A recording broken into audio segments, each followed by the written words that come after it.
Well, in Las Vegas, there was always the ongoing story of organized crime, and there was the ongoing story of Howard Hughes for a long time. And then you get this marching in and out of all these celebrities and people getting married and getting divorced, and you got to do the story.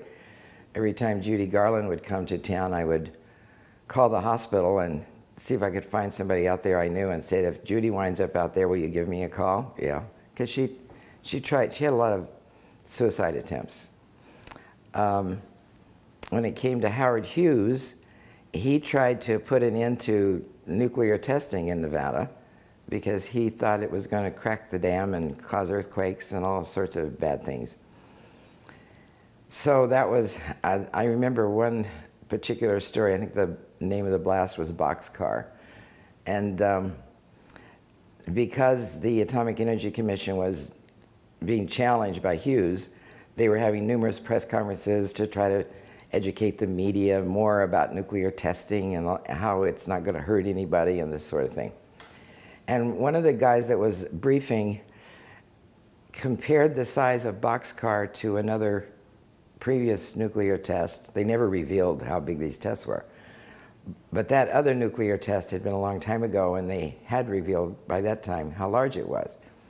Okay, now it's time for Boxcar. Boxcar was detonated. The dam didn't crack or anything. I had done a mathematical formula on what he had said in that briefing so that I determined, just me, that Boxcar was 1.25 megatons. And I had it in the lead of my story. Well, in about 5 minutes after it cleared the wire, I get a call from the FBI saying, where did you get that figure? I said, the Atomic Energy Commission told me. No, they didn't.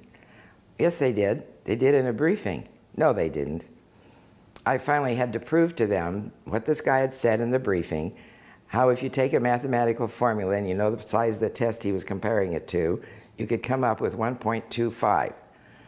So the FBI sort of quit. They left me alone. I finally got a call from somebody in the AEC. They said, Myram, it wasn't 1.25. We don't go to the second digit. It was only 1.2. I said, okay.